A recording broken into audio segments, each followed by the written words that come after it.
Hey there, it's Crystal Lopez here from crystalandcomp.com, and today I'm going to show you how to take these plums that one of our neighbors gave us from a big produce haul that she did, and we are going to turn it into a plum crumble that looks like this. How delicious and bubbly hot is that? We're going to serve it with a little bit of ice cream too. It was the perfect hot, cold, sweet tart treat. We absolutely loved it, and honestly, this came together super fast. Let me show you how to make it. So remember that produce that a neighbor gave us. She goes and they buy from a local big produce provider where you buy in bulk here. It's called River City Produce. Her and her husband buy multiple times a month from there, and they're buying in 20 pounds, 10-pound increments, and they take from it what they want for their juicing and things like that, and then they give to other people in the community or in our neighborhood. And that is where these plums came from. And there were a lot of them, and many of them were already ripe, and I wanted to be able to utilize the ones that were ripe for something right now. And I wanted to turn it into a dessert. So I thought that a plum crumble would be the perfect thing. And it did not disappoint. So I'm getting all of them out of the bag. I had just taken those 2 bags and set them in the fridge to keep them cold so that the ones that were overripe wouldn't rot. And I'm just washing them up and figuring out which ones are the most ripe so that I know that those are the ones that I need to use right now. And then the rest of them, I just set them aside in a bowl that I stuck back in the fridge, and we snacked on them.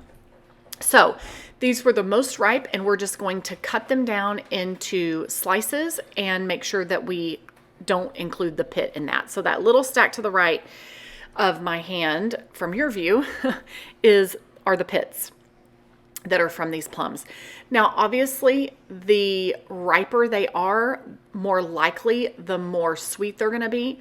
But some of these were pretty tart. So this really did turn out to be a very tart, very sweet combo, but it was incredibly good. And this cooked really quickly. So a crumble is a great dessert to make that cooks pretty fast because you're using like an oatmeal and flour combination that might have things like cinnamon in it and some sugar in it. And some butter, but that's it. Like, you're not waiting for a whole thing to rise and for super pastry type things to cook and finish in the oven. It's just a matter of heating everything up, getting it nice and bubbly, and then just kind of browning that flour, butter, oat combination that's on top. Okay, so we are taking the plums, putting them in a bowl, and then we are going to add about 3/4 of a cup of sugar to the top of the plums. Then we're going to add some lemon juice and or lemon zest. If you want to zest up a lemon, you can add that in here too. But you also want to add a little bit of lemon juice. And I have these frozen cubes of lemon juice that I did back in like May. I had some lemons that were about to go bad, and so I squeezed them up and then froze them. So I'm taking half of one of those round cubes, but I'm only going to use probably about a couple of teaspoons to a tablespoon. Then I'm also adding 2 tablespoons of cornstarch as well. So that frozen lemon, fresh squeezed lemon, I just defrosted it a little bit in the microwave so that I'm not putting it in there frozen. And you're going to see, I'm just using a little bit. It's just going to add a little bit of a tartness to it, but it'll be really, really good. And then we're just going to mix all of this up. Again, add zest if you want to, and if you would rather do zest than the lemon juice, or you want to do both, do it whichever way you want. Okay, then we're going to set that aside. It'll look like that. Everything is evenly covered, and then we're going to make our crumble. And we've got our oven going at about 350 degrees. We want to make sure that it's nice and preheated before we add this. And then my mom's going to come in here and inspect everything and make sure that it all looks just so. And she was really excited for these plums. She took some of the plum that was left around the pit and was tasting these to see how tart they were. They were really, really good. If you like plums, you're going to love this dessert. All right, so now we're going to make the actual crumble to go on top. And what you need for that is a cup of flour, and then about 3/4 of a cup of oats, And you can either do quick cooking oats or rolled oats. And then we're gonna do about 1/3 of a cup of brown sugar, a 1/2 teaspoon of salt. If you want it a little sweeter, you can add a little bit more than 1/3 of a cup. I added like just a tiny bit more. That 1/2 teaspoon of salt that I just said, and then a teaspoon of baking powder, a teaspoon of cinnamon, and a teaspoon of vanilla. And if you want it to be more cinnamon-y or more vanilla-y, you can add more as well. Honestly, I don't even think I measured either of those. I just kind of did the way, you know, eyeballed it, whatever. And then you're gonna need some cold butter, and we're actually gonna cut those into little pats or cubes, and we're gonna put that on down in this as well. So we're getting all of this added. We're gonna mix it up, and once we add the butter in here, we're actually going to kind of cut it in a little bit more, and I'm going to use a pastry blender to do that. You could use a knife, but honestly, you're putting in cold butter, and so you really need to be able to mush down and press on it. Oh, I did measure it. Look at that. Usually I don't measure my vanilla. We're going to add this butter in. Sorry, my husband's opening mail behind me. He's looking for a credit card that got mailed, and I think it all got put into the shred. You know, when they mail credit cards, they are very discreet about it, and so often we think that it's junk mail or whatever. And I try to send anything, which actually, being that it wouldn't have looked like a credit card, I don't know. I guess if I don't know. We're hoping it's in the shred pile. But, all right, here we go.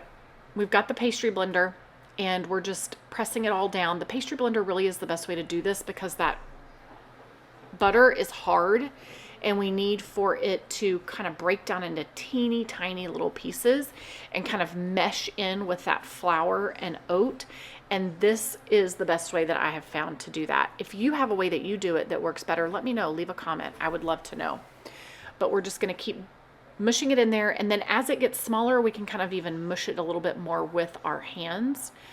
But I just want to get all of this mixed really well because I want to make sure that those oats are thoroughly kind of incorporated in there. And I want to make sure that the salt is incorporated well because I don't want one area to have more oats or more salt or what have you. Okay, and now it's time for the easy part. You can add a little bit more oats if you want to. I will tell you, I really ended up adding too much oat to this because there were spots when I took it out of the oven that did not get, that were still very dry, which means the oat to butter ratio wasn't quite enough, but it still tasted fantastic. I wanted to make sure that there were plenty of oats in there. All right, so this is pretty much it. Now we're just going to dump it all together. So I'm using a pie plate for this, and we're just going to take all of the plum sugar filling and put it down in the bottom of the pie plate and get all of your sugar mixture out of there. And you see how that sugar and juice mixture have kind of made a thicker cream in there, and that cornstarch has helped make it a little bit thicker so that this isn't so runny. But as this has set, it really is making like a syrup in there with the sugar and the juice from the plums. And then we're going to just start taking the flour and oat mixture, and we are going to just crumble it on top, literally, as the name says.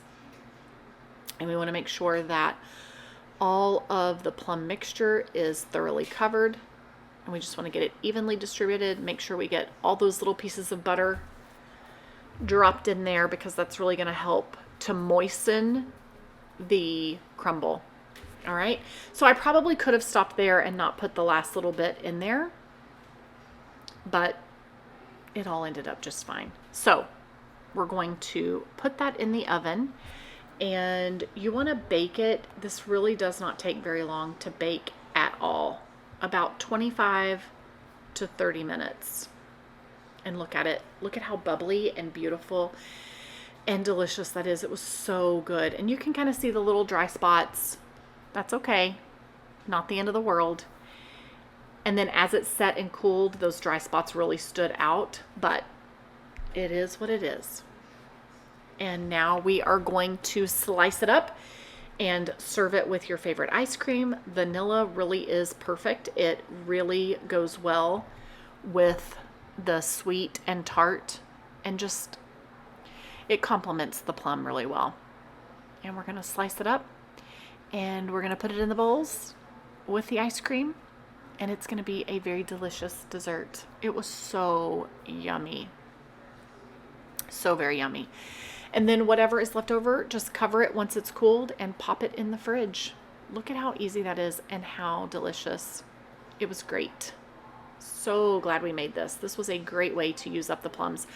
Other things that we could use the plums for, we could have made a plum cobbler. You could do a plum cake. You could make little plum pastries. Like, you could take that filling and put it in, look at how good that looks. Put it in like pastry puff and kind of close it up, almost like a Pop-Tart, hot out of the oven, and it's closed up like a hand pie, actually. Even a nice little plum hand pie. That would be delicious too. Super, super yummy. Leave me a comment. Let me know, what are your favorite ways to use up plums? Do you like to just eat them as they are? Do you put them in a fruit salad? Do you make a sweet dessert out of them? I want to know what you do with them. And what is your favorite ice cream to serve with something like this? Do you stick to plain vanilla? I feel like vanilla is the safest because it doesn't make it's not a complex flavor combination, you know. I don't really know how this would taste with something like chocolate, unless you're a really big chocolate lover. All right, there you have it, guys. Thank you so much for hanging out with us and making this. I want to know how you are using up your in-season produce. Maybe you can your in-season produce so that you can have it for out-of-season recipes. I want to know. Let me know what you're baking. All right, guys, I will see you down in the comments. Thank you so much for hanging out with us. I absolutely love cooking with you guys, and we will see you in the next video. Have a great rest of your day. Bye.